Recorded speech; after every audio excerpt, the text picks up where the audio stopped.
ஸ்பைசியான gravy soya chunks 5 நிமிஷம் சுடுதண்ணியில் ஊற வச்சுக்கலாம். மிக்சியில் 1/2 ஸ்பூன் ஜீரகம், 2 வரமிளகாய், இஞ்சி, பூண்டு, கொத்தமல்லி, கருவேப்பிலை, 2 வெங்காயம், 1 தக்காளி, தேவைப்பட்ட 2 தக்காளி கூட போட்டுக்கலாம். நல்லா ஃபைன் பேஸ்ட்டாக ஃபைன் விழுதாக அரைச்சி எடுத்துக்கலாம்.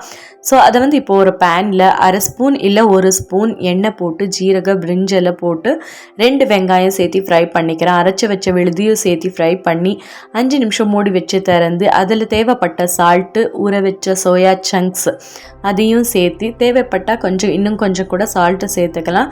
ஸோ சால்ட் சேர்த்து நல்லா ஃப்ரை பண்ணிவிட்டு 5 நிமிஷம் மூடி போட்டு திறந்து கொத்தமல்லி தூவி எடுத்தால் ஸ்பைசியான சுவையான gravy ready, soya chunks gravy ready. And ரொம்பவே போரிங்காக இருந்துச்சு. என்னென்னு தெரியல, மனசுக்கு ரொம்ப ஒரு ஃபீலிங்ஸாக இருக்குது. ஃபீலிங்ஸை ஷேர் பண்ணிக்கிறதுக்கு யாருமே இல்லையோன்னு தோணுது. எனக்கு இந்த மாதிரி தோணுது. உங்களுக்கு இந்த மாதிரி தோன்ற சுச்சுவேஷன் இருக்கான்னு சொல்லுங்கள்.